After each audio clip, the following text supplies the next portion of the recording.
कुणी आपल्या वडिलांच्या अस्थि विसर्जन करण्यासाठी जात होतं, कुणी मित्राच्या लग्नासाठी जात होतं, तर कुणी स्वतःच्याच रिसेप्शनसाठी निघालेले होते.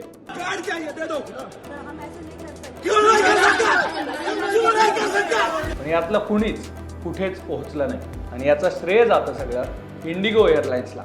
कारण गेल्या 2 ते 3 दिवसांपासून इंडिगो एअरलाइन्सच्या बऱ्याचशा फ्लाईट्स रद्द झालेल्या आहेत आणि याचा त्रास इंडिगोच्या सगळ्या प्रवाशांना सहन करायला लागतोय. आतापर्यंत समोर आलेल्या आकड्यानुसार जवळपास 600 पेक्षा जास्त ज्या फ्लाईट्स आहे इंडिगोच्या त्या रद्द झालेल्या आहे आणि त्यानंतर प्रवाशांना जो त्रास सहन करायला लागलाय त्याच्या वेगवेगळ्या स्टोरीज सोशल मीडियावरून बातम्यांमधून आपल्या समोर येत आहेत. सर एक्चुअली मेरे डैड की अस्थियां है मेरे साथ और मुझे यहाँ बेंगलोर से सबसे पहले दिल्ली जाना है. दिल्ली से फ्लाइट लेना है देहरादून से हम लोग हरिद्वार जाएंगे. विसर्जन करना है कल, बट इन्होंने सडनली फ्लाइट कैंसिल कर दिया. हमारे पास प्रायर नोटिफिकेशन कुछ भी नहीं भेजा इन लोगों ने एंड अभी हमें ये फोर्स कर रहे हैं कि अगर आप हमारे पास कोई फ्लाइट्स नहीं है आज के लिए, अगर आपको चाहिए तो आप दूसरी एयर इंडिया या कुछ और कीजिए. उनका फ्लाइट टिकट्स आज पर पर्सन 60,000 है, which I can not afford.